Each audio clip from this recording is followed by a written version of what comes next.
Kita berjumpa kembali dalam program Inspirasi Maranatha. Satu program yang lahir dari hasil pengkajian atau penelitian para dosen Universitas Kristen Maranatha Bandung. Nah, pada kesempatan ini, para saudara-saudara dan setiap pribadi yang hadir, kita akan bersama mengulas satu topik yang sangat penting, khususnya tentang masalah banjir. Dan kita akan awali dengan doa. Mari kita bersama berdoa. Bapa Surgawi yang Maha Baik, yang telah menganugerahkan kepada kami pengertian dan pengetahuan, serta teknologi, di mana semua ilmu itu kami dapat gunakan untuk mengatur dan mengelola setiap persoalan di dalam kehidupan kami. Kami datang kepadamu agar kami dalam ulasan Inspirasi Maranatha pada kesempatan ini dapat memberikan satu kontribusi, bahkan suatu pemikiran yang strategis, bagaimana kami harus menyikapi permasalahan banjir yang terjadi semakin meluas di berbagai wilayah di negara kami Indonesia.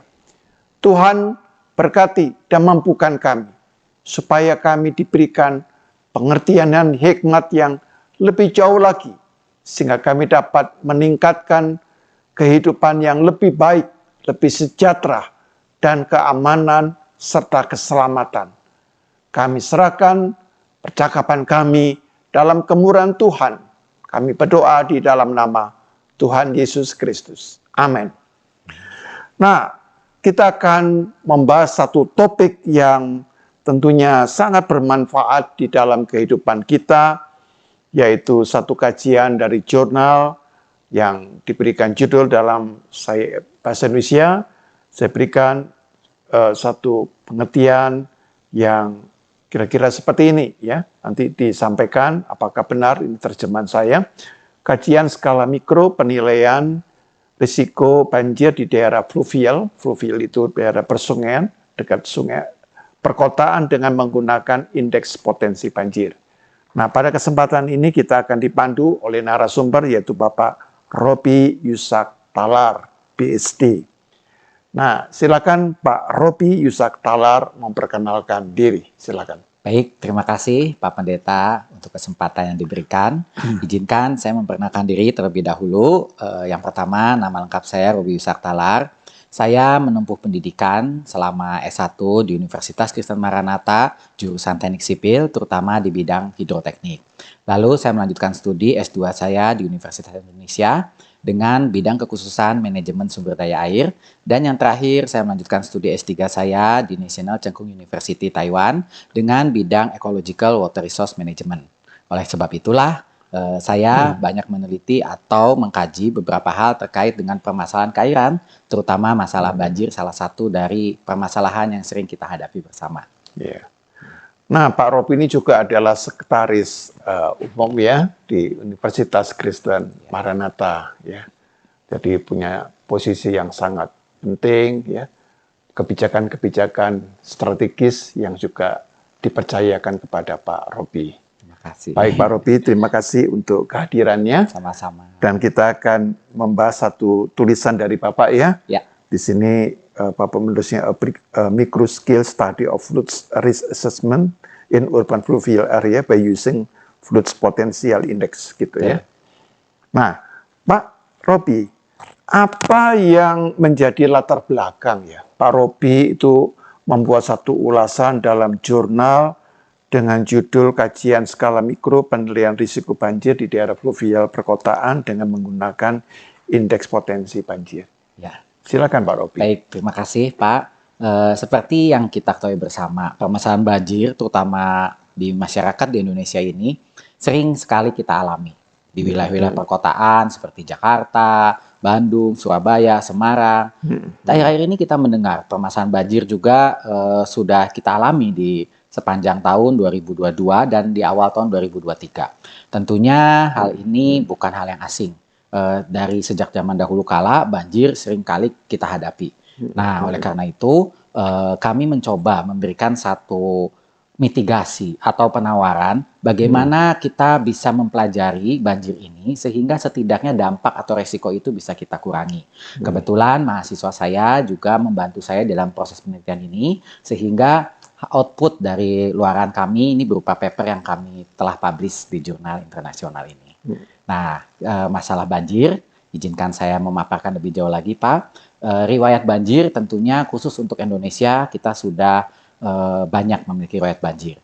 Kenapa saya memilih Jakarta? Fokus kepada ibu kota Jakarta sebagai ibu kota yang menjadi pusat perhatian dari banyak masyarakat. Dan kami juga berharap Jakarta sebagai ibu kota tentunya suatu saat nanti bisa terbebas dari banjir. Oleh karena itulah kami ingin membuat satu pemetaan bagaimana dengan adanya indeks potensi banjir ini setidaknya stakeholders atau pemangku kebijakan itu bisa memberikan satu solusi dini sebelum permasalahan banjir itu tiba. Seringkali masyarakat kita kalau sudah ada bencana, kalau sudah ada masalah, baru kita meributkan, Pak. Bagaimana itu? Nah, harapannya ini seperti early warning juga dengan suatu dugaan atau suatu prediksi banjir itu akan tiba dan apa yang harus kita lakukan sebelum banjir tentunya. Nah, latar belakang itulah yang ingin kami perkuat sehingga paper ini kita publikasikan. Iya, saya itu sempat beberapa hari yang lalu, seminggu yang lalu itu saya sempat pergi ke Semarang. Betul. Ya. Di sana Semarang banjir, ya. Lalu pulang Jakarta, di Jakartanya juga banjir. Nah, lalu dikepung dengan banjir gitu ya. Bahkan ternyata banjir ini meluas ya di banyak tempat begitu. Nah, tentunya hal ini sangat penting karena banjir bukan hanya daerah itu tergenang air, tetapi efek dari banjir itu kan membawa dampak yang merugikan ya, barang-barang dari anggota masyarakat itu rusak semua ya, perabot-perabotnya bahkan juga peralatan. Tapi yang menyedihkan Pak, seringkali dalam banjir itu juga menyebabkan kematian karena misalnya di Semarang itu kemudian kena strom ya, dari akhirnya ada beberapa orang yang menjadi korban. Nah, yang kita lihat adalah bahwa masalah banjir ini jangan sampai diantisipasi ya, direspon kalau terjadi ya, baru kalau tidak terjadi seakan-akan tenang-tenang aja begitu. Padahal menurut pendapat saya hal itu tidak bisa dibiarkan karena kita pasti mengetahui bahwa akibat dari pemanasan global air laut juga akan menaik ya kan. Maka daerah-daerah yang rendah ya seperti Jakarta dan juga Semarang itu kan berdekatan dengan laut sehingga otomatis itu air itu menjadi naik ya. Nah, Pak, di dalam konteks ini Bapak menyebutkan dengan satu istilah ya, indeks potensi banjir ya, Pak. Nah, ini dikaitkan dengan urban fluvial area gitu kan ya, Pak. Ini istilah-istilah yang mungkin tidak terlalu familiar ya, Pak. Apa itu indeks potensi banjir? Lalu apa yang disebut dengan urban fluvial area? Silakan Pak Robi bisa membantu menjelaskan sehingga para pemirsa ini dapat mempunyai pengertian yang lebih jelas tentang hal-hal ini. Silakan Pak. Terima kasih Pak. Senang sekali tadi saya mendengar paparan dari Pak Pendeta ya. Sebagai orang awam, Pak Pendeta sudah memiliki kecukupan di dalam pengertian dan di dalam bagaimana sebetulnya peristiwa banjir itu bisa terjadi. Saya pikir tidak mungkin kalau sekedar hanya solusi secara teknis, tetapi dengan pengetahuan yang cukup, seperti pemirsa juga nanti akan pelajari, itu setidaknya kita bisa membantu ya di dalam pengertian terlebih dahulu bagaimana kita bisa mengatasi banjir. Yang pertama terkait dengan istilah fluvial. Fluvial itu suatu wilayah yang berada di tepian atau memiliki wilayah sungai di dalamnya, Pak. Betul. Indonesia yang kita ketahui beribu pulau dengan wilayah sungai yang cukup banyak. Indonesia ini kaya akan potensi keairannya. Sungai-sungai kita temukan hampir di sepanjang wilayah. Nah, wilayah-wilayah dataran rendah seperti yang kami sebut itu fluvial, itu tentunya sangat rawan banjir. Kalau kita ingat dulu sejarahnya di Mesir, dekat sungai Nil, nah itu adalah contoh daerah fluvial. Urban sendiri adalah tentunya wilayah perkotaan. Mengapa banyak kota kita temukan di dunia ini kok berada di wilayah fluvial atau di wilayah dekat sungai atau dekat laut? ini tidak terlepas dari permasalahan ekonomi, Pak. Zaman dulu tentunya sampai sekarang juga pertumbuhan ekonomi itu terkait dengan transportasi. Transportasi yang Betul. dimaksud adalah melewat perairan. Nah, jadi kalau kita lihat sejarahnya, negara-negara maju atau suatu wilayah yang maju itu pasti lokasinya nggak jauh dari wilayah urban area, sungai yang disebut fluvial juga. Nah, berdasarkan fakta berikut, tentunya kita ingin negara atau wilayah tersebut setidaknya bisa mengurangi dampak banjir, Pak. Jadi definisi yang tadi sudah saya paparkan itu, saya berharap masyarakat sudah mengetahuinya, dan apa yang disebut dengan indeks potensi banjir yang kami ingin berikan lewat penelitian kami ini adalah, kalau dilihat dari kata sendiri, banjir kita sudah paham, kelebihan air yang tentunya memiliki dampak negatif. Lalu potensi adalah peluang atau kemampuan di dalam suatu wilayah untuk memberikan sesuatu. Nah, kalau indeks adalah alat ukur atau suatu nilai yang akan kita ukur. Jadi dari definisi satu per satu kata itu, tentunya indeks potensi banjir adalah kami ingin membuat satu peta dengan suatu indeks yang kita bisa mengukur suatu wilayah tersebut potensi banjirnya akan sebesar apa. Dalam hal ini potensi banjir itu berdampak negatif tentunya terhadap banyak hal. Tadi Bapak juga telah terangkan nih, banjir itu bisa berdampak sosial, ekonomi, dan bahkan kesehatan. Tidak hanya merugikan secara material, tapi juga imaterial. Kadang kita mengukur masalah banjir itu hanya sekadar misalkan, oke, kita tidak bisa bekerja, lalu berapa banyak uang yang akan kita rugi gitu ya, dan akan kita buang. Tetapi dari sisi waktu, bagaimana banjir itu mempunyai nilai-nilai intrinsik dan ekstrinsik sekaligus, Pak. Jadi tidak hanya sekedar fisik yang kita lihat, kerugiannya itu juga bisa berdampak domino gitu, Pak. Nah, sekarang pengukuran ekonomi ini menjadi sedemikian kompleks pada saat banjir itu tiba. Nah, oleh karena itu kadang orang berpikir, oke, kita kayaknya tidak terlalu perlu karena banjir itu tidak setiap hari kita rasakan. Tetapi dampaknya itu cukup signifikan. Nah, negara-negara maju tentunya sudah menyadari hal itu. Beberapa teknologi sudah diterapkan, Pak.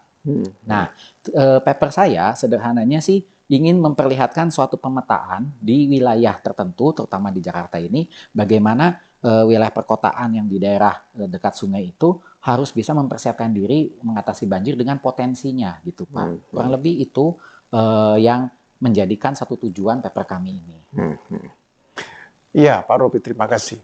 Nah, dalam kaitan ini kan juga peran dari pemerintah sangat penting ya, Pak. Betul. Ya, karena yang punya wewenang untuk membuat perencanaan kota, penataan ruang ya, itu adalah pemerintah. Ya. Nah, sebenarnya pemerintah sudah membuat ya, saya yakin itu ada peraturannya.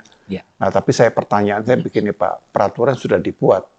Ya, tapi kalau nggak bisa dilakukan dengan tepat ya tinggal peraturan kan. Ya, jadi peraturannya bagus tapi ya kemudian eksekusinya tidak jalan, ya tapi tetap banjir saja. Nah, kira-kira bagaimana tanggapannya dari Pak Robi? Baik, terima kasih Pak. Ini pertanyaan sangat baik sekali ya dari Pak Pendeta.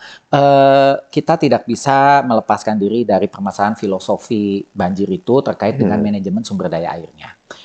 Tidak selamanya mungkin banjir itu berdampak negatif selama kita bisa memitigasi permasalahan tersebut. Nah, manajemen sumber daya air adalah satu pengelolaan keairan, Pak. Jadi tidak hanya danau, tidak hanya sungai, atau wilayah-wilayah keairan, tetapi juga hujan sebagai satu potensi yang memang Tuhan telah berikan kepada kita untuk bisa kita kelola. Nah, karena kita tidak bisa kelola, maka terjadilah banjir. Oleh karena itu, pemerintah tentunya harus mengintegrasikan berbagai aspek di dalamnya. Seringkali kita lihat solusinya itu parsial, Pak. Seperti peraturan dibuat untuk dilarang membuang sampah dengan denda sebesar sekian juta. Nah, apakah itu efektif? Tentunya harus ada kajian terlebih dahulu. Aspek sosial, aspek pendidikan itu termasuk di dalamnya. Tetapi di bidang lain kita tentunya mengingat ada aspek teknis. Nah, keintegrasian ini sangat-sangat diperlukan. Oleh karena itu, perkembangan keilmuan sekarang ada istilah Integrated Water Resource Management. Bagaimana kita mengintegrasikan berbagai bidang keilmuan, termasuk kesehatan, sosial, ekonomi, biologi, kimia, di dalam satu framework, Pak, konsep berpikirnya. Saat kita menentukan, sebagai contoh, dendanya harus berapa sih kalau orang membuang sampah, gitu ya. Mungkin 100.000, 200.000 orang masih belum taat. mungkin 100 juta orang merasa kemahalan. Nah, ini berarti harus ada kajian. Berapa titik optimum orang itu bisa taat dengan satu aturan yang mungkin cukup kuat. Di samping pendidikan bahwa membuang sampah itu memang akan berbahaya untuk permasalahan banjir. Jadi bukan karena aturannya. Nah, pemahaman ini kan harus sejalan dengan pendidikan daripada masyarakat itu sendiri, Pak. Kami dari bidang teknik tentunya kami juga harus memikirkan berbagai hal. Seperti berapa tahun sekali, berapa waktu sekali kita harus mengeruk sungai. Contoh, berapa banyak wilayah-wilayah keairan ini yang harus kita pelihara ataupun harus kita tambah kapasitasnya. Nah, satu sisi sekarang pemerintah berfokus kepada satu hal. Bagaimana sungai mau kita keruk supaya bisa cukup mengatasi atau meningkatkan kapasitas sungai tersebut. Tetapi di sisi lain pemerintah lupa ada permasalahan sosial ekonomi yang harus sejalan, Pak. Nah, kata paralel itu sangat penting karena usaha untuk mengatasi banjir ini tentunya dari berbagai pihak. Di samping itu, pemerintah juga harus bisa berkoordinasi tiap departemennya, Pak. Tidak hanya masalah banjir itu diberikan kepada Departemen Pekerjaan Umum atau departemen yang terkait. Bagaimana dengan Departemen Sosial, Departemen Kesehatan? Kenapa? Karena dampaknya pada akhirnya akan dirasakan juga oleh departemen yang lain tersebut. Nah, jadi memanajemen satu wilayah, dalam hal ini ada istilahnya daerah aliran sungai, Pak, itu sangat diperlukan. Karena wilayah daerah aliran sungai itu berbeda dengan wilayah administratif. Contoh di Jakarta, DAS Jakarta untuk permasalahan cairannya itu tergabung dengan wilayah dari Bogor sampai ke Jakarta itu sendiri, termasuk di dalamnya berarti Depok. Nah, sementara wilayah administratifnya kita terpisah, sehingga sifat sektoral itu seringkali menjadi boundary atau suatu batasan yang membuat kita itu tidak bisa menyelesaikan satu solusi yang baik gitu, Pak, di dalam mengatasi banjir. Memang tidak mudah, memang perlu duduk bersama, baik dari pihak pemerintah, masyarakat, maupun pihak-pihak lain, Pak, yang harus dilibatkan. Nah, itu sebabnya saya masih meyakini permasalahan manajemen air ini sangat krusial. Apalagi ke depannya kita melihat seperti tadi Bapak sampaikan, ada masalah global warming. Nah, masalah-masalah yang menambah kompleksitas daripada banjir itu sendiri. Nanti kita akan mungkin jelaskan bagaimana sih peristiwa banjir ini dari sisi penyebabnya, Pak. Nah itu, kalau boleh saya sampaikan, mungkin rekan-rekan pemirsa juga, pemahaman banjir itu setidaknya kita tidak lagi terlalu tidak tahu, Pak, tetapi setidaknya kita memahami sebagai masyarakat ingin membantu negara kita, pemerintah kita, apa yang bisa kita lakukan. Nah, itulah kesadaran yang sebetulnya yang kami ingin tingkatkan. Public awareness ini harus terus ditingkatkan supaya ini tidak menjadi beban milik satu instansi pemerintah saja, tetapi adalah ini adalah solusi yang permasalahan yang harus kita atasi bersama gitu, Pak. Seperti itu. Ya.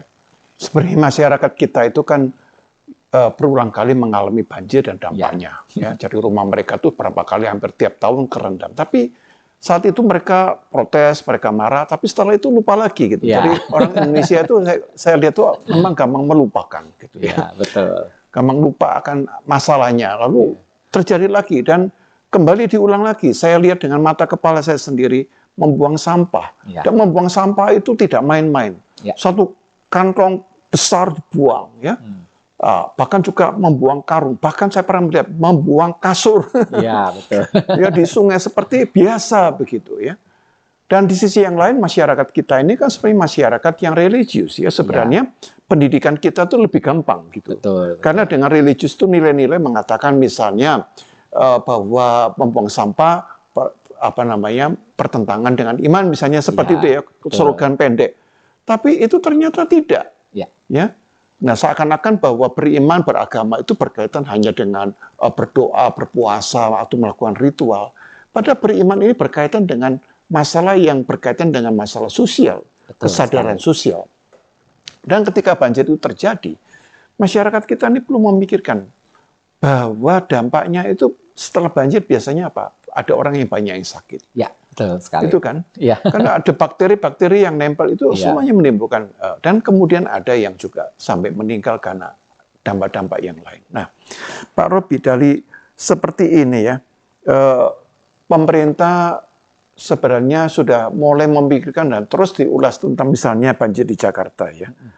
Dan secara teoritis penjelasannya saya kira cukup baik lah, dibikin kanal-kanal dan sebagainya. Tapi menurut Pak Robi ya, sebagai seorang ilmiawan ya, sudah dibikin kanal, sudah diambil kebijakan, beberapa cara sudah metode dilakukan, tapi kenapa itu kok tidak bisa mengatasi, dan selalu cerita klasik berulang kembali banjir itu ya. Tahun 2020 awal saya datang dari Jawa Timur ke Jakarta itu ya, disambut dengan banjir sehingga saya tidak bisa pulang. Saya terperangkap di stasiun Gambir waktu saya naik kereta itu. Saya tidak bisa kemana-mana gitu. Menunggu air surut begitu. Nah, kira-kira bagaimana Pak Robi? Ya, baik sekali ini. Memang saya meyakini ya banyak penduduk Indonesia, masyarakat Indonesia yang ahli juga, yang sebetulnya mereka sudah memiliki beberapa solusi, Pak. Tetapi kalau kita lihat kenapa kok masih kurang efektif ya di dalam mengatasi banjir. Saya pribadi merasakan beberapa hal yang menyebabkan kenapa ini masih kurang efektif. Kita lihat dari sejarahnya dulu. Sebetulnya pada saat Jakarta ini berdiri, pada saat kita masih bernama Batavia. Betul. Gubernur Jenderal saat itu, Van Brien juga sudah memiliki konsep di dalam mengatasi banjir. Banjir Kanal Barat, banjir Kanal Timur itu mengadopsi ilmu polder yang dari Belanda, Pak. Jadi pada prinsipnya wilayah yang ada di wilayah perkotaan itu mereka lindungi sehingga air yang datang dari hulu saat itu Bogor, ada wilayah hulu kita juga, itu harus kita alirkan secepatnya ke laut. Nah, dalam perkembangannya itu sudah dibuat setengah tahapan, karena tahapan lainnya itu masih belum, sehingga Jakarta ini seperti menerima sebagian metode, ditambah lagi dengan metode yang lain, seperti tambal sulam.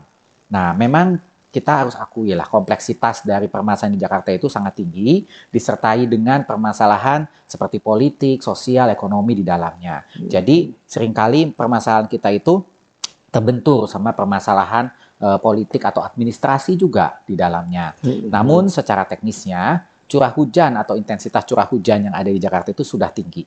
Nah, seperti yang Bapak juga tadi sampaikan, di Semarang terjadi banjirop gitu ya, banjir yang berasal dari laut. Di Jakarta juga sama, dengan ketinggian muka air laut yang lebih tinggi daripada daratannya di Jakarta, 40%, itu menyebabkan sangat rentan wilayah Jakarta ini untuk menerima atau seringkali mengalami banjir. Ditambah lagi dengan perubahan tata guna lahan yang sedemikian cepat. Ini sudah memprihatinkan. Kenapa? Karena wilayah-wilayah terbuka yang bisa menyerap air itu memang sudah berkurang dengan pembangunan. Balik lagi karena unsur ekonomi di dalamnya, Pak. Suatu wilayah, administrasi di dalam wilayah itu akan berkembang kalau ada unsur ekonominya. Nah, otomatis penduduk semakin bertambah, ada urbanisasi, ada perubahan tata guna lahan yang tadinya terbuka menjadi tertutup, yang menyebabkan air hujan tidak dapat masuk ke atau tidak dapat terinfiltrasi ke dalam tanah, yang menyebabkan air tersebut menjadi debit limpasan. Debit limpasan inilah penyebab banjir. Tanpa adanya air atau yang disebut banjir kiriman dari Bogor saja, Jakarta sudah banjir. Ditambah lagi dengan kiriman tersebut. Nah, oleh karena itu, solusi yang sebetulnya pemikirannya harus berangkat dari yang sederhana dulu.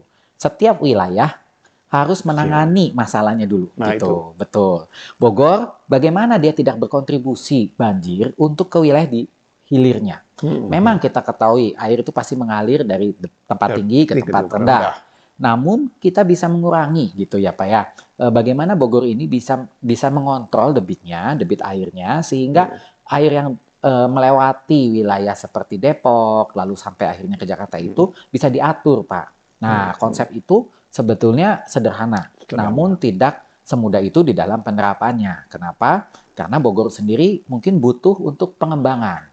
Bogor sendiri butuh tingkat ekonomi yang lebih tinggi, sehingga harus diperlukan satu sistem manajemen yang baik. Bagaimana Jakarta bisa berkontribusi untuk pengembangan wilayah di Bogor, sehingga Bogor kita bisa lindungi sebagai suatu wilayah yang mampu istilahnya mengurangi banjir tersebut, Pak.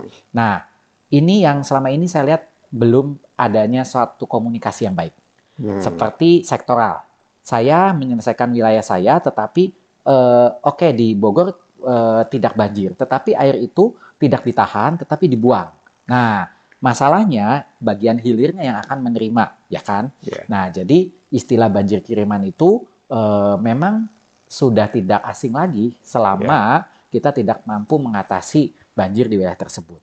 Yang kami berikan lewat penelitian kami, kurang lebihnya idenya itu, Pak. Kenapa ada istilah mikro, gitu ya? Mikro ini berarti secara lingkup yang kecil, nggak usah yang makro, apa yang bisa kita berikan, apa yang bisa kita kontribusikan. Sekadang kita menyalahkan pemerintah, Pak. Oke, ini buang sampah, saya paham, saya nggak buang sampah. Tetapi kita bukan berarti mengurangi banjir, karena intensitas hujan tadi memang cukup tinggi. Sementara kita punya rumah, berapa banyak rumah yang punya sumur resapan? Berapa banyak rumah yang punya area terbuka? Sebagian kita tutup dengan ya karena kita butuh mungkin untuk parkir mobil, lalu kita tutup dengan kedap air, sehingga wilayah-wilayah tersebut yang tadinya setidaknya bisa menginfiltrasi air itu menjadi semakin berkurang, Pak. Hitung saja kalau sekian juta masyarakat melakukan hal yang sama, otomatis air yang akan dihasilkan semakin bertambah. Memang siklus hidrologinya menjadi terganggu, Pak. Ya, karena jumlah air itu sebetulnya tidak bertambah dan tidak berkurang secara siklusnya. Namun pada satu bagian tertentu jumlah dia menjadi tidak terkendali. Kadang kita ingat ilmu ini di biologi ada tuh, Pak, seperti ekosistem ya, Pak ya. Ada predator, ada apa. Nah, jadi saat mungkin burung elang itu habis, tikus semakin banyak gitu. Nah, kalau kita pelajari rantai makanan gitu juga kita melihat, oh ternyata dalam siklus hidrologi juga sama. Saat wilayah yang mampu menampung air itu berkurang, otomatis air itu akan semakin bertambah banyak. Nah, ini yang saya pikir masyarakat dari setiap elemen harus duduk bersama. Berapa persen sih? Saya paham, Jakarta tidak mungkin menjadi hutan, Pak. Jakarta kan sudah sedemikian berkembang. Tetapi Bogor atau wilayah lain penyangganya masih bisa kita lakukan upaya-upaya untuk menahan volume debit air tersebut. Nah, kalau wilayah tersebut membutuhkan dalam tanda kutip perkembangan ekonomi, Jakarta harus berkontribusi seperti itu, Pak. Sehingga semua itu diuntungkan gitu. Jangan sampai ego sektoral yang membuat pada akhirnya semuanya dirugikan gitu. Nah, kompleksitas masalah inilah yang saya pikir menjadi alasan kenapa tiap kota kita masih terjadi banjir gitu. Solusi yang diberikan pasti masih parsial karena mereka hanya menghandle seperti ada batasan yang mereka tidak bisa jangkau. Sementara saat mengelola air itu harus sudah melewati boundary seperti batas administrasi, itu harus sudah kita lewati. Karena kalau tidak, ya kita kan terus seperti ini, Pak. Nah, saya lihat sekarang masih oh itu wilayahnya bukan urusan saya. Nah itu yang membuat kompleksitas ini belum tertangani dengan baik, gitu Pak. Ya, kita sudah mendengar satu ulasan yang penting dan mendalam ya dari Pak Robi memberikan satu wawasan bahwa seringkali hambatan kita cara berpikir yang sektoral. Padahal kita sekarang sudah masuk di dalam satu era yang harus bersinergi. Ya, nah, kita akan lanjutkan setelah informasi yang satu ini.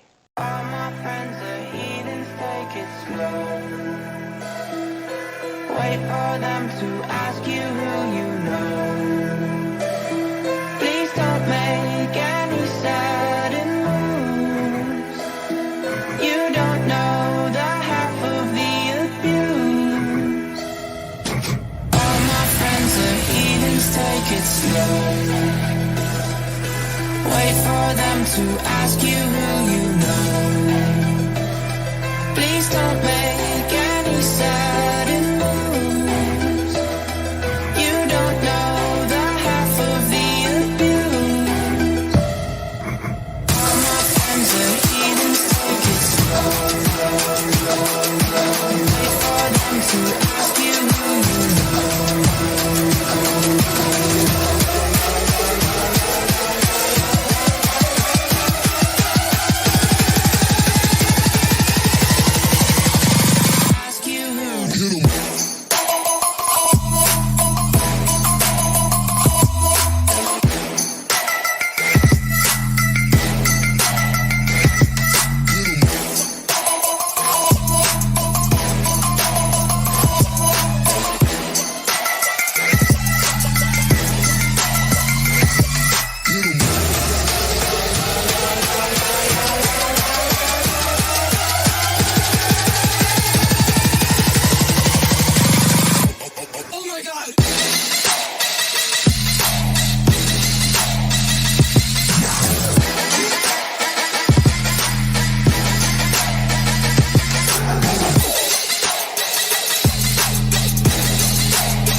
kita kembali ke segmen kedua dari program Inspirasi Maranatha, masih berbicara mengenai masalah banjir.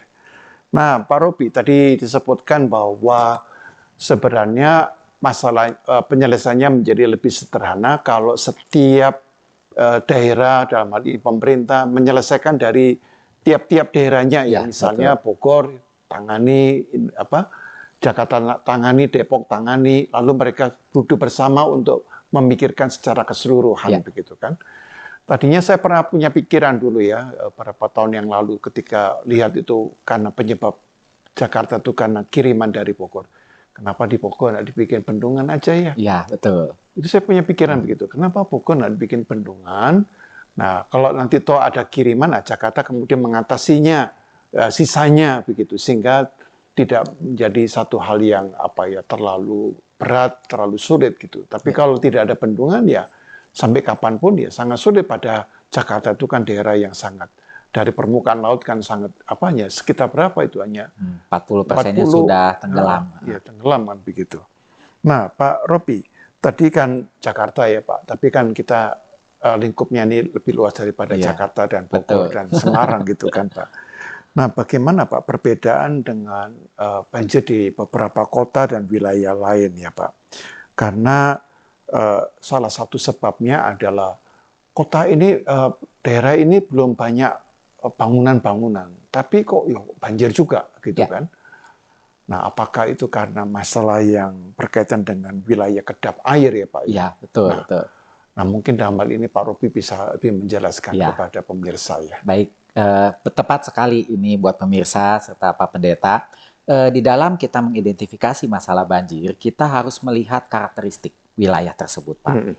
Tidak semua permasalahan itu solusinya sama. Bahkan menurut saya justru kita disinilah tantangannya, bagaimana insinyur sipil keairan itu melihat satu permasalahan itu, solusinya itu berbeda-beda sesuai dengan karakteristiknya. Nah, kenapa? Karena seperti yang tadi Bapak bilang, kalau kita hanya pukul rata, banjir, kita bikin aja saluran. Nah, itu seperti kita tidak mau mengidentifikasi permasalahan di karakteristik di wilayah tersebut, Pak.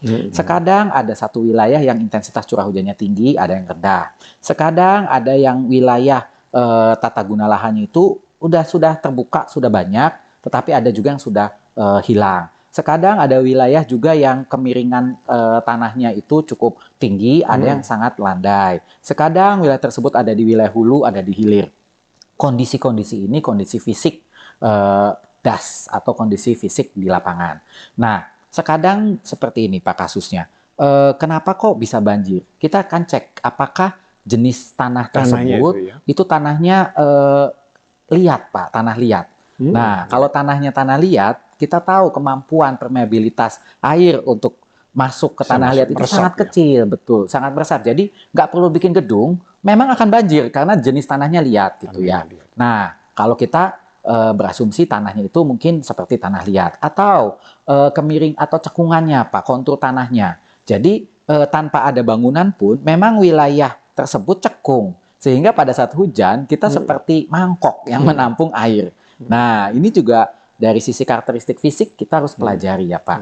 Nah, menariknya justru di sini. Saya sangat setuju tidak ada satu solusi yang tepat untuk seluruh permasalahan banjir. Walaupun permasalahannya sama-sama banjir. Betul. Jadi kita akan cari optimalisasinya. Apakah yang bisa kita lakukan di dalam satu wilayah tersebut. Nah, seperti tadi Bapak bilang, benar saya setuju. Satu cara untuk mengurangi banjir itu dengan cara membuat bendungan di bagian hulu. Nah, tetapi seringkali bagian hulu juga mungkin berpikir uangnya dari mana. Nah, oleh karena itu ada bagian yang dilakukan oleh pemerintah pusat, ada di bagian yang dilakukan oleh pemerintah daerah, dan ada yang dilakukan oleh kita masyarakat umum. Solusi yang ingin saya berikan ini sebetulnya lebih ke kita masyarakat umum, apa yang bisa kita kontribusikan. Ya, tidak hanya sekedar membuang sampah pada tempatnya, tetapi balik lagi saat kita ngomong seperti tadi membuat bendungan kan orang awam ya susah ya Pak ya, tapi ini harus ditangani oleh pemerintah pusat. Nah, bagian-bagian ini yang harus kerja paralel gitu sehingga bisa pengurangan daripada masalah banjir ini lebih cepat teratasi Pak. Nah, itu sih yang saya pikir. Jadi kalau nanti kembali lagi ke permasalahan banjir itu, bahkan seperti di NTT juga kan, Iya, betul. kenapa kok bisa terjadi banjir gitu ya? Nah itu karakteristiknya sangat beda Pak. Nah di sinilah menariknya saat kita mau meneliti tentang topik banjir. Saya masih ingat gitu, dosen saya tuh mengingatkan, banjir itu sebenarnya bukan masalah. Jadi saat kita mau meneliti, silakan kita mencari lebih jauh lagi apa yang menyebabkan banjir, sehingga solusinya itu terkait dengan penyebab utamanya. Karena kalau kita cuma ngomong banjir dengan air yang berlebih, itu masih terlalu umum untuk suatu penelitian atau sesuatu hal yang mungkin pada akhirnya kita hanya membutuhkan sedikit upaya, tidak perlu hal-hal yang bersifat besar untuk mengatasi hal-hal tertentu gitu Pak. Nah, disinilah semakin kita banyak membaca, semakin kita banyak melihat kasus, semakin kita bisa memilah mana yang mungkin sesuai Pak. Gitu. Mulai dari lokasi, mulai dari kondisi alamnya, mulai dari mungkin demografinya, itu semua perlu sebagai data penunjang pada saat kita mau menyelesaikan satu masalah banjir.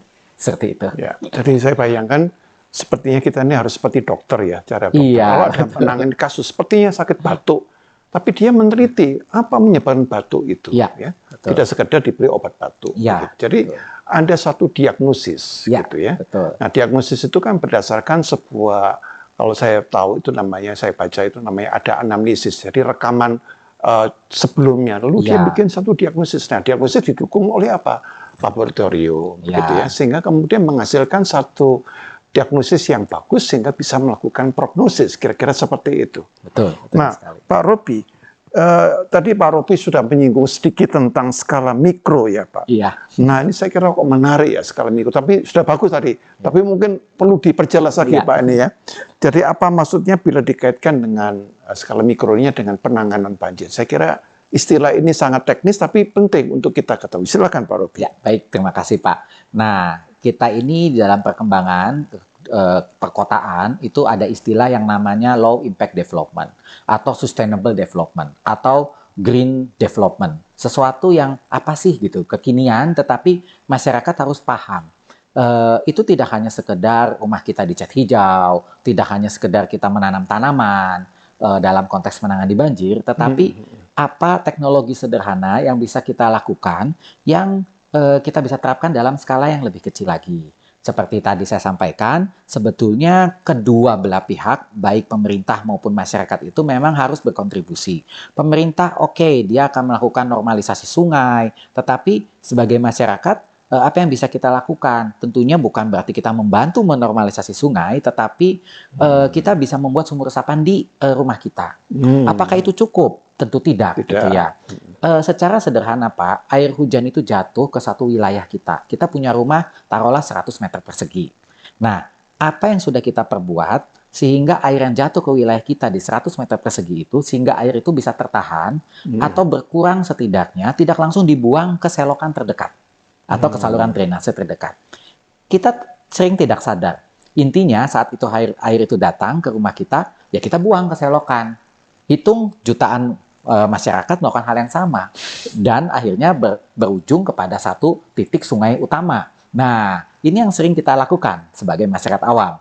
Nah, oleh karena itu, menampung air hujan dengan cara apa? Kita sudah punya rain barrel belum penampungan air hujan gitu ya. Bentuknya itu bisa kolam ikan, bisa di bawah tanah Pak. Tetapi itu sangat bermanfaat apalagi pada saat mungkin musim kemarau tiba. Terus air itu tidak harus untuk diminum Pak. Walaupun kondisi air hujan itu relatif bersih, oke lah kita berbicara masalah kualitas air nanti ada paparannya lagi. Tetapi setidaknya untuk tanaman, untuk mencuci mobil, untuk melakukan aktivitas sekunder sebagai manusia, itu bisa kita manfaatkan. Nah, dengan kita melakukan hal ini di wilayah kita sendiri, yang tadi saya bilang taruhlah di 100 meter persegi kita sudah sangat membantu. Andai kata 50% masyarakat melakukan hal tersebut, debit akan berkurang. Pasti. Nah, jadi kita hanya berfokus kepada intensitas hujan yang memang jatuh di luar dari wilayah seperti di jalan raya, seperti di taman. Tapi wilayah kita sebagai rumah tinggal, wilayah ruko, wilayah pabrik kita punya solusinya untuk menangani. Itu yang disebut dengan skala mikro. Skala mikro betul. ya. tentunya hal ini Pak, saya nggak mau punya kolam karena kolam jelek. Kita bisa bikin taman Pak.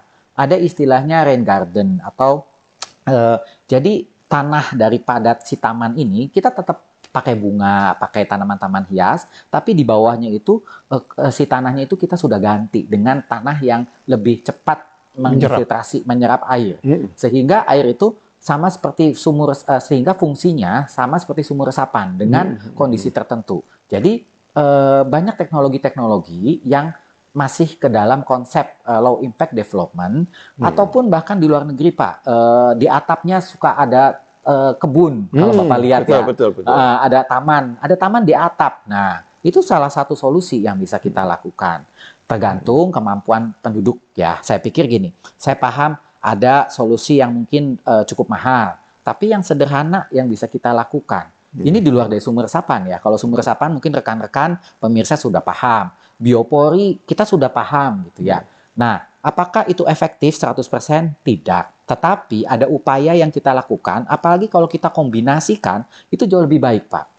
Contoh, sumur resapan itu berapa persen? Mungkin tidak banyak, tetapi kalau kita kombinasikan dengan teknologi yang lain, kita bisa sangat mengurangi gitu, Pak. Nah, jadi rekan-rekan sekalian, ketimbang kita meminta pemerintah untuk membuat satu bendungan yang biayanya miliaran, sumur resapan bisa kita lakukan setidaknya. Atau tadi membuat satu taman, rain barrel, atau apapun lah yang bersifat kita itu mengurangi debit limpasan, yang dimana air itu adalah sebetulnya kita yang mengeluarkan gitu, komplek kita yang mengeluarkan. Kalau dalam satu rumah tidak bisa, satu komplek kita bisa lakukan. Secara sederhananya, kalau kita kumpulkan dalam satu kolam besar, itu butuh biaya besar. Tapi kalau dalam satu komplek kita punya kolam kecil-kecil, itu kan seperti terdistribusi merata, Pak. Jadi kalau memang tidak bisa buat besar, kita bikin kecil tapi banyak. Nah, itu pun skalanya tergolong skala mikro, walaupun mungkin kategorinya sedikit menengah ya, karena ada satu wilayah, mungkin wilayah tanahnya sangat sedikit. Tapi kalau itu digabung ke dalam satu komplek, itu sangat baik. Seperti kita lihat beberapa perumahan kan menawarkan, oh rumah kami ramah lingkungan, wilayah komplek kami itu istilahnya green gitu. Green. Kadang saya lihat benar karena mereka banyak tanaman, tapi tanaman yang dimaksud itu diharapkan juga bisa menampung air, Pak. Nah, tidak hanya sekedar taman indah, tetapi ada fungsi hidrologis yang tidak dihilangkan. Seringkali orang lupa membuat satu taman, tetapi fungsi hidrologisnya hilang. Padahal air ini terkait dengan fungsi hidrologis. Tentunya nilai estetika kita perlu, tetapi harus selaras, Pak, dengan fungsi hidrologis itu. Demikian. Ya, apa yang dikatakan Pak Robi itu memberikan pencerahan ya, bahwa secara sederhana, skala mikro yang bisa dilakukan oleh setiap orang. Ya. Dan ketika dilakukan bukan hanya rumahnya menjadi indah, tetapi juga akan sedikit, bukan sama sekali hilang, mengurangi kemungkinan terkena banjir itu ya. Jadi fungsi hidrologis itu ya, ada aspek estetikanya, keindahannya, ada aspek hidrologisnya, tapi juga karena tidak tertimpa banjir, maka rumah ini juga untung begitu ya. Ya. Kalau untung itu artinya kalau rumah itu dijual ada cuannya lah, orang Cinanya begitu kan ya. Ya. Ada harga jualnya. Kalau rumah yang misalnya seringkali kena banjir mau dijual kan orang ngerti juga. Ya, nah, nilai ekonomisnya agak rendah. Tapi juga dari kehidupan batinnya ya. Kalau banjir itu kan tersiksa gitu ya. Juga stres karena tidak bisa bekerja, tidak bisa beraktivitas.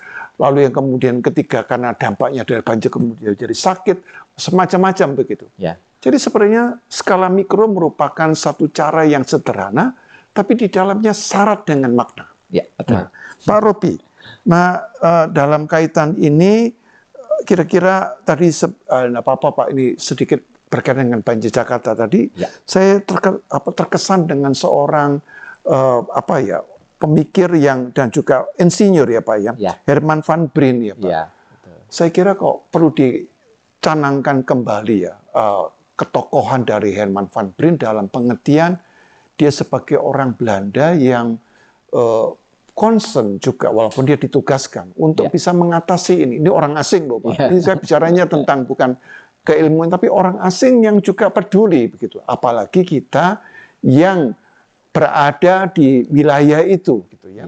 Nah, kira-kira boleh sedikit cerita tentang konsep pemikiran dan ketokohan dari Herman van Brien ini? Baik Pak, kita tahu beliau berasal dari Hindia Belanda atau Nederland.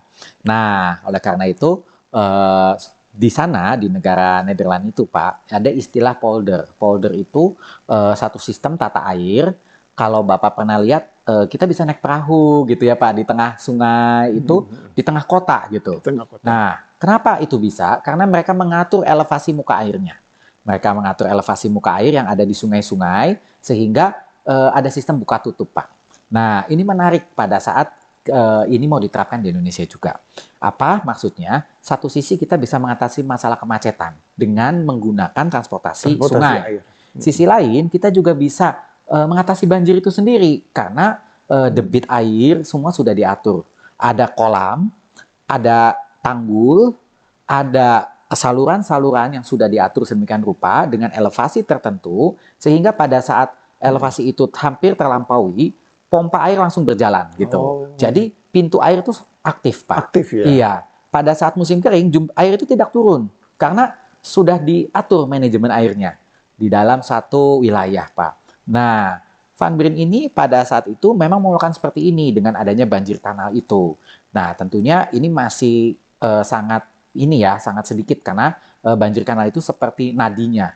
Masih ada beberapa sungai-sungai lagi yang harus digarap, Pak.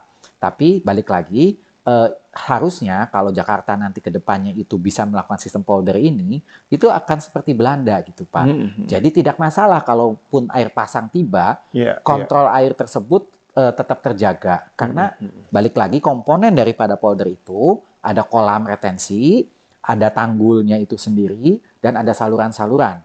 Dan tentunya ada wilayah menampung hujannya. Jadi sungai itu sudah kita atur, tidak akan melimpah terlalu tinggi. Kalaupun iya nanti akan dialirkan ke sungai yang lain atau ke saluran yang lain. Saluran buatan juga nggak masalah. Tetapi nanti tentunya akan berujung kepada danau atau kolam retensi. Dan akhirnya akan pompa mulai berjalan. Secara skala kecil ini kita bisa lihat di beberapa wilayah di Jakarta, Pak. Sudah ada yang melakukan ini, termasuk di Semarang juga. Nah, kenapa kok seperti masih kurang berhasil? Dalam konteks wilayah yang lebih besar, ya. Tapi dalam konteks tidak kebanjiran di wilayah yang kecil itu mereka aman. Karena mereka sudah memiliki komponen atau sistem polder ini, Pak. Nah, ini juga menjadi satu penelitian yang menarik. Hanya tinggal skalanya saja ditarik ke yang lebih besar. Entah itu di wilayah Jakarta sebagai ibu kota, atau sekalian dalam satu wilayah DAS tadi. Dari Bogor, Depok maupun Jakarta itu sendiri. Kenapa? Karena awalnya setahu saya juga Depok itu wilayah penyangga yang memang memiliki beberapa kolam. Kita lihat banyak situ-situ, banyak. Nah itu kenapa harus di Depok? Itu area parkir air katanya. Nah, kenapa harus diparkir di Depok? Kenapa nggak langsung di Bogor? Nah itu semua kembali lagi secara strategi nasionalnya harus kita pelajari. Tetapi untuk permasalahan yang tadi Bapak tanya khusus Jakarta, awalnya Van Brien kan wilayah Jakartanya nggak seluas sekarang, Pak. Dengan adanya masih di dalam wilayah istana. Makanya kalau kita lihat peninggalan-peninggalan yang ada seperti Manggarai itu kuat. Itu bayangkan bangunan dari sejak Belanda sampai sekarang. Kita hampir nggak punya bangunan-bangunan yang kita buat sendiri yang masih kokoh. Tapi kayak pintu air Manggarai, bahkan Katulampa, itu yang buat adalah pemerintah Hindia Belanda saat itu. Sehingga sampai sekarang pun masih kokoh, masih kita miliki gitu. Nah, tinggal bagaimana kita merawatnya dan menambah sesuai dengan mungkin ide awal daripada pemerintah Hindia Belanda saat itu di dalam mengatasi banjir di wilayah Jakarta, Pak. Seperti itu. Ya, saya kira apa yang dikatakan Pak Robi ini ya sangat penting ya, bahwa kita berhutang budi kepada pekerjaan, dan mengatakan itu penjajah ya. Itu soal politik. Tapi ada orang-orang yang sangat peduli dengan kehidupan bangsa kita begitu. Dan yang kedua bahwa Nederland itu kan katanya di bawah permukaan, jadi justru negaranya itu bukan di atas gitu kan, di bawah. Jadi tapi kok enggak pernah ada banjir gitu kan. Dan yang ketiga, saya hanya melihat bahwa jangan menyalahkan air hujan begitu. Kita ini bersyukur sekali bahwa dapat air hujan yang melimpah. Coba sekolah pergi ke Timur Tengah ya, saya pergi ke Israel. Mereka tuh menunggu air hujan. Kalau ada hujan itu adalah sebuah berkat ya. Jadi berkat dari Tuhan gitu. Karena mereka nggak punya sumber air itu. Iya. Ya ada sumber air dari Gunung Hermon itu Iya. ya. Hanya satu-satunya, tapi yang lain kan tidak ada. Seperti ini kan ya, dari Hermon kemudian dari Sungai Yordan itu ditampung di Danau Galilea gitu kan. Di Danau Galilea kemudian menjadi Sungai Yordan lagi, lalu sampai berujung di Laut Mati. Iya. Udah nggak punya apa-apa. Coba Indonesia. Iya. Jadi kita bersyukur, tapi cara kita mengelola Betul. itu yang lebih penting. Betul Ya, sekali. dan mengelolanya nih harus integrated dengan semua pihak. Iya. Jangan hanya dipengaruhi oleh daerah administratif, ini bukan Ya. daerah saya tidak perlu ngurusin. Padahal ini adalah wilayah kita bersama, Ya, wilayah NKRI. Betul, Pak. Ya. Betul. Pak Robi, kita akan lanjutkan segmen yang ketiga, segmen penutup setelah informasi yang satu ini.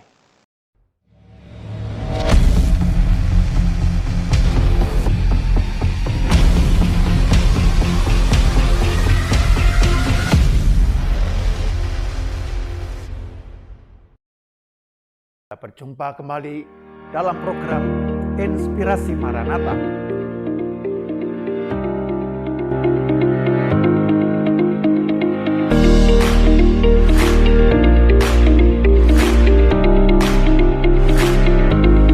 Good morning Maranatha.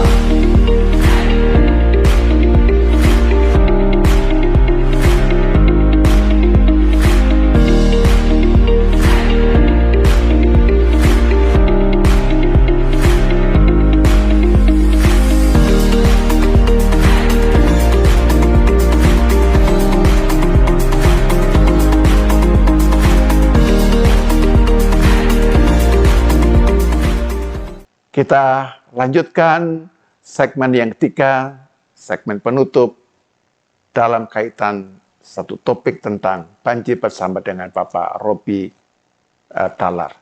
Nah, Pak Robi, kita sudah cukup berbincang cukup luas tentang banjir yang terjadi di Indonesia dan juga pola-pola pendekatannya dan cara berpikirnya, konsep berpikirnya.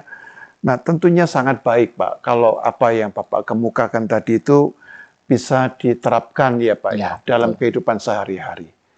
Nah, dalam kehidupan sehari-hari tentunya sangat kompleks, tergantung dari karakteristik daerah itu. Ya, mungkin Ya. daerah itu tidak ada bangunan, tapi kenapa kok banjir? Ya. Karena ada sifat tanah itu ya, Ya. kedap itu ya, Pak ya, Ya. kedap air ya, seperti tanah liat. Nah, Pak Robi, boleh dijelaskan dengan lebih lebih praktis bagaimanakah supaya masyarakat secara keseluruhan dapat menyikapi banjir dalam kehidupan mereka sehari-hari. Silakan Pak Robi. Baik, terima kasih.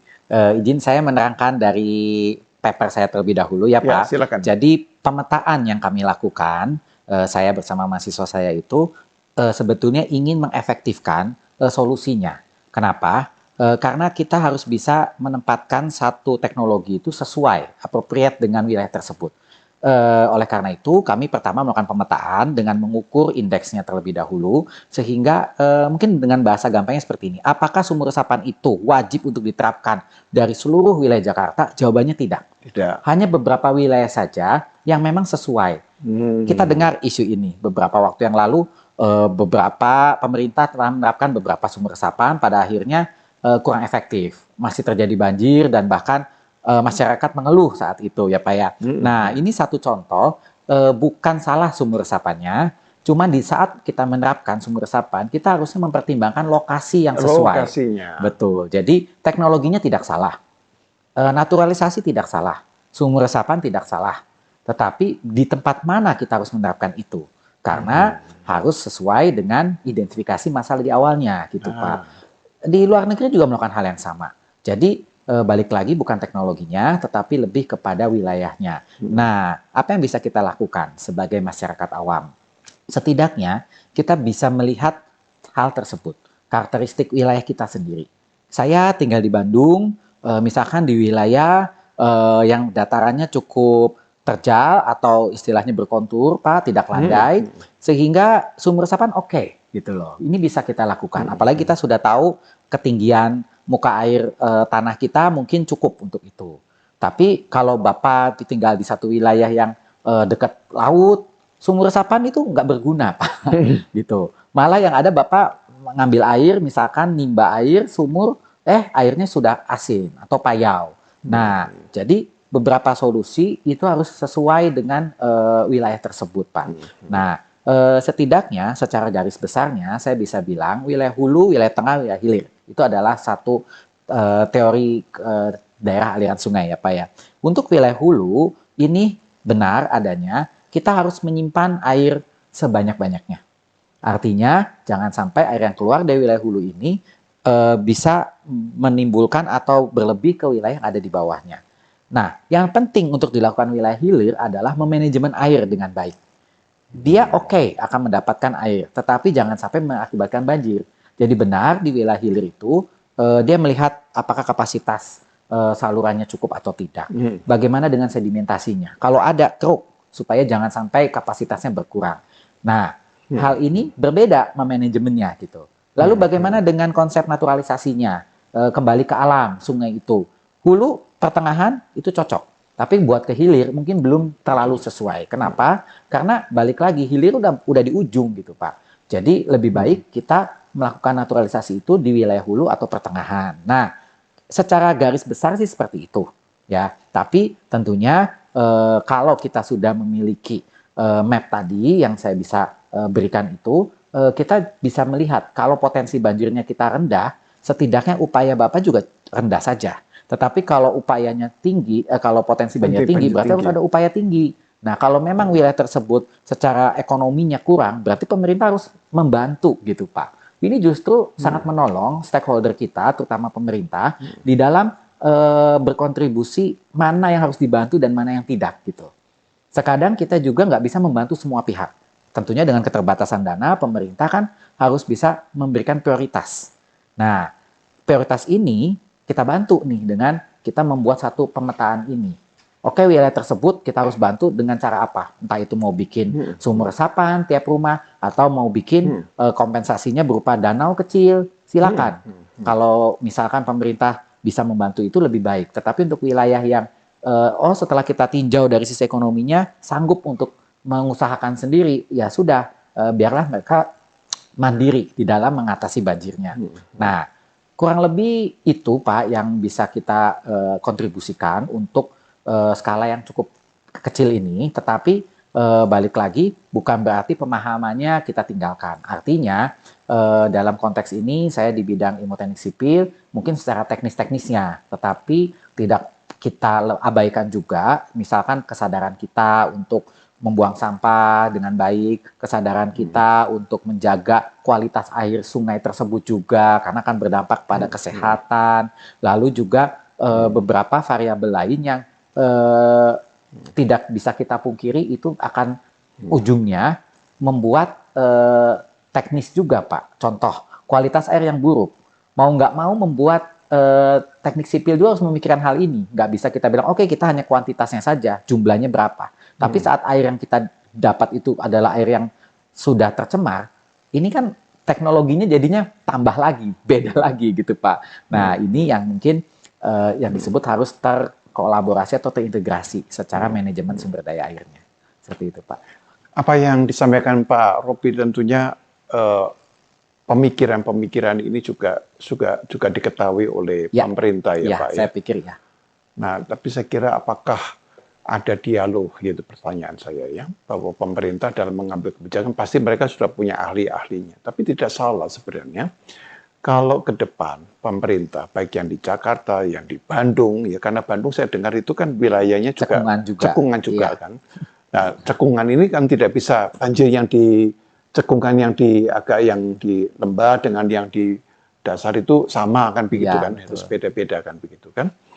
Nah, sangat baik kalau seandainya ya ada satu percakapan yang dialogis antara pemerintah dengan pihak akademis ya, dengan universitas ya, karena fungsi dari universitas kan memberikan sumbangan pemikiran begitu kan, sehingga pemerintah tidak hanya mengambil kebijakan yang sifatnya terlalu teknis, terlalu praktis ya, dalam rangka menghabiskan anggaran, nah begitu kan. Tapi bagaimana supaya juga mengelaborasi para akademisi ini menjadi orang-orang yang memang ilmunya dapat digunakan.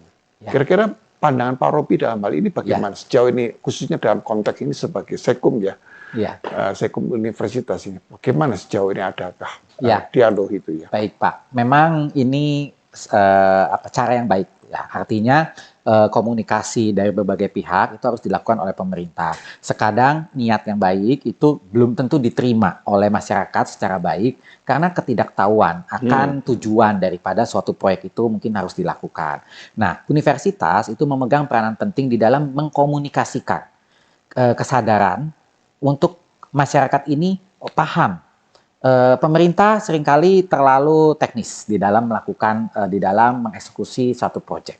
Nah, giliran nanti masyarakat mungkin protes atau ketidakpahaman itu timbul, disinilah peran-peran daripada akademisi yang seharusnya memberikan wawasan yang cukup, hal-hal yang cukup baik gitu. Seperti kita dengar waktu itu, masalah reklamasi menjadi perdebatan yang sengit gitu ya. Diharapkan akademisi itu netral. Dia tidak memihak kepada salah satu, bukan berarti kalau gitu kita bagaimana? Kita menjawab secara akademik saja.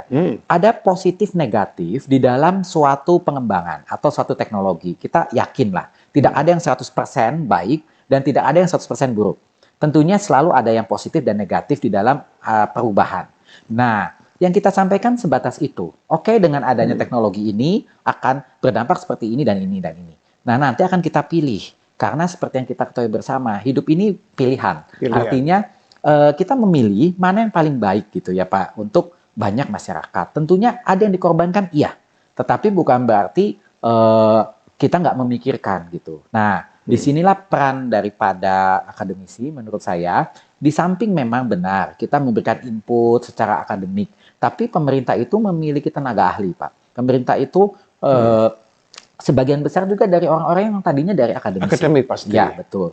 Nah, disinilah titipan kami, artinya bagaimana mensinkronkan perihal akademik ini untuk menjadi satu kebijakan. Nah, seringkali kita tidak belajar bagaimana kita menentukan kebijakan. Yang kita pelajari bagaimana kita menyelesaikan masalah gitu Pak. Seperti yang mungkin tadi, menurut kita denda yang sesuai untuk masyarakat kita itu berapa juta kalau membuang sampah.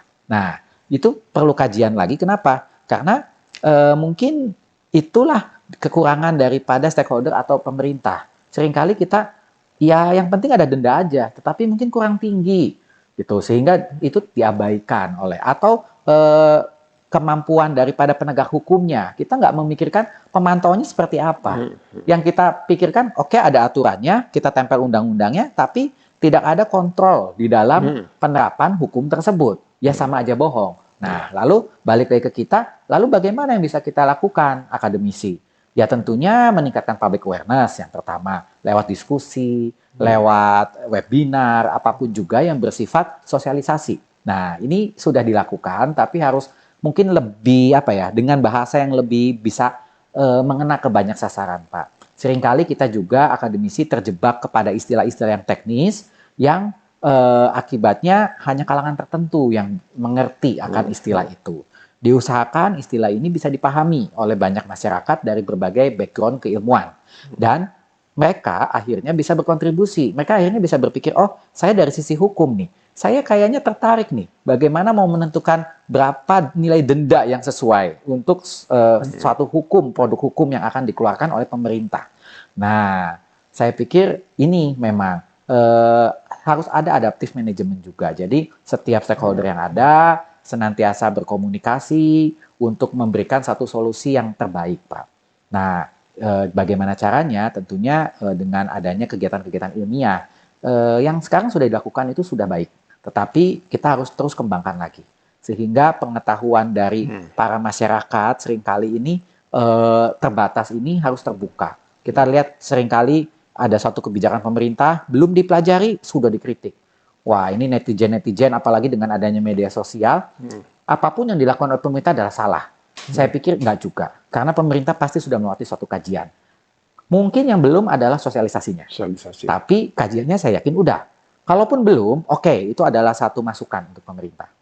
Nah, hanya kita juga sebagai masyarakat, jangan segala yang dilakukan oleh pemerintah itu adalah salah. Apalagi kalau kitanya belum punya background ilmu yang sama atau kita belum tahu, tapi kita mengkritik sebatas apa yang kita lihat. Sekadang apa yang kita lihat itu tidak seperti apa yang terjadi, ataupun apalagi kalau berita itu dari luar. Nah, jadi wisdom atau kebijakan di dalam kita memfilter atau menerima satu masalah, bagaimana kita menyelesaikan masalah juga sangat kita perlukan. Masyarakat harus menjadi bijak, kita tahu ini masalah bersama, jangan segala sesuatunya itu kita limpahkan atau kita salahkan kepada pemerintah dengan alasan kita sudah bayar pajak. Kita sudah bayar pajak, ya saya nggak mau tahu gitu. Itu sikap ketidakpedulian. Artinya kita tidak merasa memiliki sebagai satu individu atau satu masyarakat. Justru kita harus bersama-sama berkolaborasi. Seperti yang tadi Bapak tekankan, di era yang seperti sekarang ini sangat tidak bisa untuk tidak berkolaborasi di dalam mengatasi satu masalah yang sudah kompleks seperti itu, Pak. Ya, Pak Robi, jadi terima kasih ya bahwa mengingatkan kita masyarakat supaya masyarakat tentunya kritik baik ya, tetapi orang yang selalu mudah mengkritik itu biasanya adalah orang yang belum tentu bermaksud baik ya. Jadi kritik itu sendiri baik ya. Tapi kita harus melihat motif saya kritik itu apa gitu ya. Jadi kemudian dalam mengkritik kemudian menyerang ya, akhirnya orang tidak mendapat kritik, akhirnya ini orang sok tahu aja sebenarnya. Nah, tapi intinya tidak menyelesaikan masalah. Padahal yang ingin kita tekankan adalah ada sebuah solusi. Dan solusi ini bukan untuk satu, dua orang atau satu kelompok, tapi untuk kehidupan kita bersama. Nah, kehidupan kita bersama ini terdiri dari banyak elemen, dari banyak pihak. Jadi daripada kita saling menyerang, mari kita saling bergandengan tangan. Betul. Sehingga dengan bergandengan tangan kemudian kita bisa menyelesaikan masalah-masalah yang terjadi. Kalau satu masalah yang terjadi, kita bisa meningkatkan pada masalah-masalah yang lebih sulit, yang lebih kompleks. Kalau tiap tahun pemerintah hanya mengurusi banjir, saya khawatir loh, bahwa pemerintah tidak bisa mengurus pada lingkup yang lain gitu ya. Seakan-akan tugasnya pemerintah mengatasi kemacetan, banjir gitu ya. Seakan-akan hanya dua tugas. Padahal kan hidup ini kan makin lama, apalagi di abad 21 dengan perkembangan teknologi ini masalahnya makin rumit ya. Semoga percakapan ini membuka wawasan kita sehingga kita menjadi warga negara yang tadi rasa memiliki sense of belonging yang makin tinggi. Daripada kita mengkritik, mari kita menghidupi tadi ya skala mikro. Atasi aja masalah mikromu ya dengan baik ya. Nah, dengan demikianlah kita bisa menjadi warga negara yang bertanggung jawab. Ya. Sampai di sini dan saya persilakan Pak Robi menyampaikan satu closing statement yang merangkum satu dua kata untuk para pemirsa, para sahabat UKM Maranatha. Baik, terima kasih Pak Pendeta sekali lagi untuk kesempatannya. Negara Indonesia adalah negara yang kaya akan sumber daya alam termasuk keairannya. Marilah kita jaga sumber daya yang karunia Tuhan ini dengan sebaiknya, dengan pengelolaan yang baik. Tentunya itu adalah berkat yang Tuhan berikan bagi bangsa Indonesia. Terima kasih. Ya, terima kasih dan kita akan akhiri dengan doa. Mari kita bersama datang kepada Tuhan. Tuhan Bapa yang Maha Baik, Engkau telah mengaruniakan kepada kami, negara kami Indonesia yang sangat berlimpah dengan tumbuh-tumbuhan, dengan hayati dan juga dengan alam serta hujan yang cukup. Karena itu mampukan kami dapat mengelola dengan penuh tanggung jawab sehingga dengan pengelolaan itu kami semakin mampu meningkatkan kompetensi kami, pemikiran-pemikiran dan juga teknologi yang ada sehingga kami dapat mengelolanya dengan satu tujuan mendatangkan kesejahteraan bagi orang banyak. Tuhan berkati Pak Robi di dalam tugasnya sebagai seorang dosen dan juga sebagai seorang sekum di UKM Maranatha dan juga memberkati seluruh pelayanannya dan juga memberkati UKM Maranatha agar dapat memberikan pemikiran-pemikiran sehingga UKM Maranatha dapat menjadi satu kontributor pemikiran yang sangat relevan untuk menjawab berbagai persoalan yang dialami di kehidupan negara kami, Indonesia. Tuhan berkati setiap kami, para pemirsa, para sahabat Maranatha dimanapun berada, supaya kami di tahun yang baru 2023 ini, kami semakin menjadi pribadi yang berkualitas, pribadi yang sungguh-sungguh berkenan di hadapan Tuhan. Tuhan, demikian doa kami serahkan setiap persoalan dan pergumulan kami di dalam penyertaan Tuhan. Kami berdoa di dalam nama Tuhan kami, Yesus Kristus. Amin.